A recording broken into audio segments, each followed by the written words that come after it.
Oi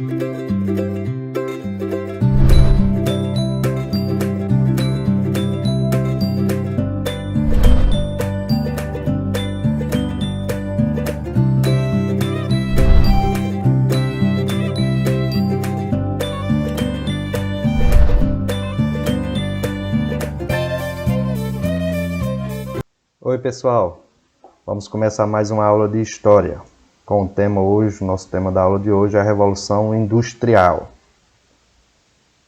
Então vamos primeiro ao conceito básico do que foi essa revolução. Foi um conjunto de transformações técnicas, econômicas e sociais caracterizadas pela substituição da energia física pela mecânica, da ferramenta pela máquina, e da manufatura pela fábrica iniciada na Inglaterra no século XVIII. Então foi um conjunto de mudanças, né, sociais e econômicas que ocorreu na Inglaterra no início do século XVIII. A substituição das ferramentas pelas máquinas, né, da energia humana pela energia motriz e do modo de produção doméstico pelo sistema fabril constituiu a Revolução Industrial. Revolução em função do impacto sobre a estrutura da sociedade, num processo de transformação acompanhado por notável evolução tecnológica. Então foi um conjunto de mudanças que ocorreu na Inglaterra no início do século XVIII. Né? Essas mudanças provocaram o quê? Fortes impactos sociais na vida das pessoas da época. Pessoal, sabemos que a Inglaterra foi o primeiro país a se industrializar, né? Teve esse pioneirismo inglês. Quais foram as causas que contribuíram para que a Inglaterra se tornasse, né, o primeiro país a começar essa revolução? As causas principais. Capitais acumulados, né, ela teve bastante capitais acumulados, né, principalmente das colônias na África, na América, né, riquezas, acordos comerciais na Europa, tudo isso facilitaram com que a burguesia acumulasse dinheiro, né? As colônias, a extração de alguns produtos de matéria-primas, também o tráfico de escravos na época, disponibilidade de mão de obra, né? Grande número de trabalhadores querendo emprego, porque muitos vieram do campo para a cidade por causa desse cercamento dos campos na época, e fizeram com que tivesse muita gente à procura de emprego, né? Então teve uma disponibilidade de mão de obra e barata. Matéria-prima disponível, né? Teve bastante matéria-prima por causa das reservas, né, de ferro e carvão, também da produção de lã.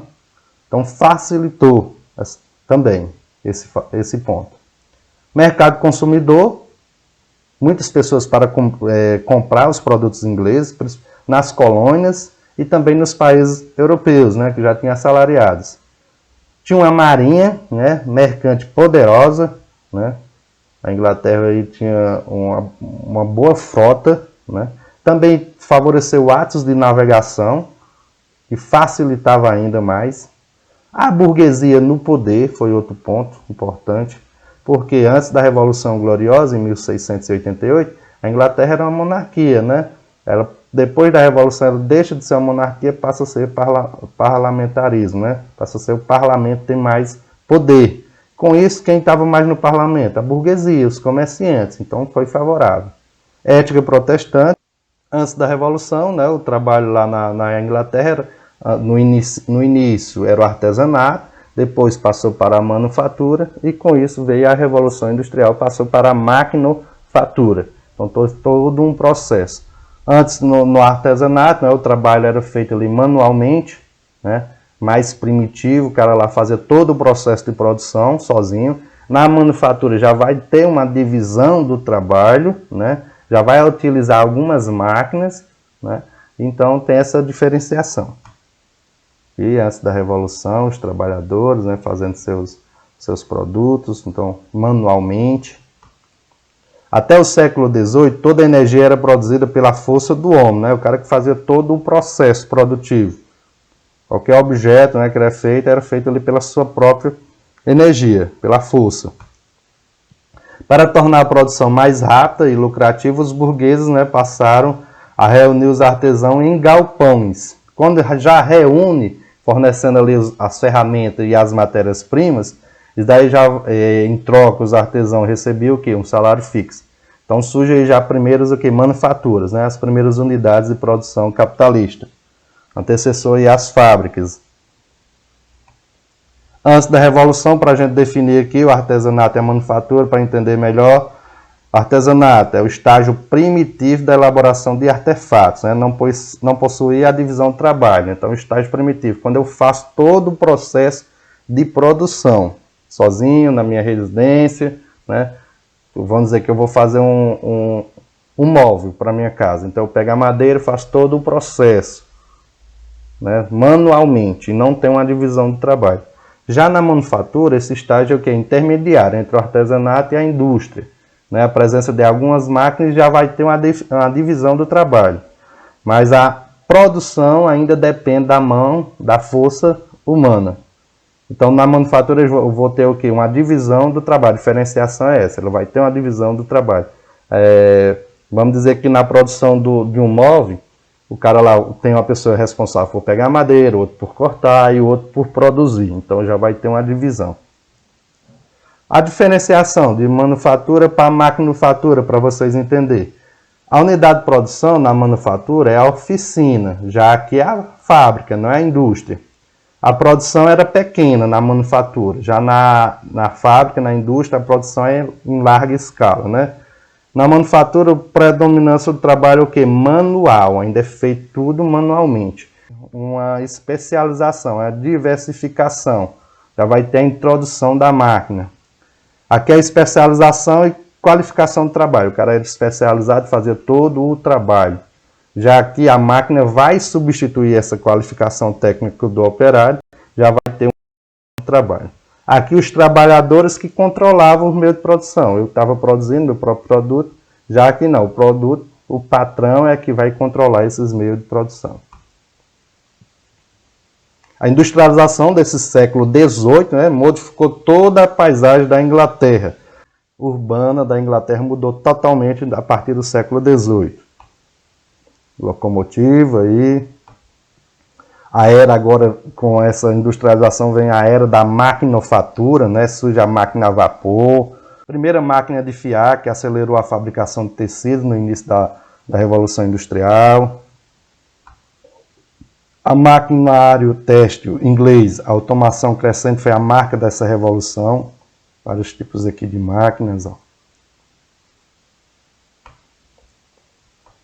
Outra imagem, que é a divisão do trabalho, mulheres trabalhando aqui nas suas máquinas, na produção de tecidos. Primeira locomotiva a vapor, construída em 1804. Primeira revolução, a empresa de pequeno ou médio porte, né, típico do capitalismo, concorrência liberal. Então, a primeira revolução, pessoal, a principal fonte de energia era o que? O carvão, né? Agora vamos para a dura realidade do sistema capitalista que estava sendo imposto agora na Revolução Industrial no século XVIII, na Inglaterra. Muitos trabalhavam mais de 12 horas, pessoal, por dia. Preferiam crianças e mulheres para o trabalho pesado. Então, a realidade dos trabalhadores não era nada fácil na época. Trabalhavam muitas horas por dia, não tinham direito ao descanso, salário baixo, né? Os locais bastante insalubres, então tinha bastante dificuldade na época. As condições de trabalho, na primeira fase da Revolução Industrial, os trabalhadores eram vistos como mercadorias. Sem direitos trabalhistas não poderia nem se sentar. Crianças aqui, mais de crianças trabalhando nas fábricas, na exploração do trabalho infantil, trabalhadores nas minas de carvão. A divisão do trabalho, a gente teve a divisão, os capitalistas perceberam que a produtividade seria maior se cada artesão fosse responsável pela produção de uma parte da mercadoria e não de todo o bem. Então, quais os impactos, pessoal, a revolução trouxe para o mundo, o desdobramento dessa revolução, os impactos sociais? O primeiro ponto que a gente poderia destacar é a consolidação do sistema capitalista, né? Do capitalismo, e a alteração profunda e definitiva nas relações de trabalho e nas relações com o meio ambiente. Separação definitiva entre o capital, o dinheiro e o trabalho, consolidação de relações assalariadas, né, do controle da burguesia sobre a produção, o dono dos meios de produção, o surgimento do proletariado, que eram os trabalhadores da época. Então aí surgem duas classes sociais, a burguesia, o dono dos meios de produção, o proletariado, A classe trabalhadora na época trabalhava nas fábricas. Uso constante e busca incansável por recursos naturais, né? Começa aí também a busca incansável por recursos naturais, matérias-primas para essas produções. Pronto, pessoal, nossa aula está chegando ao fim, tá bom? Até a próxima aula de História.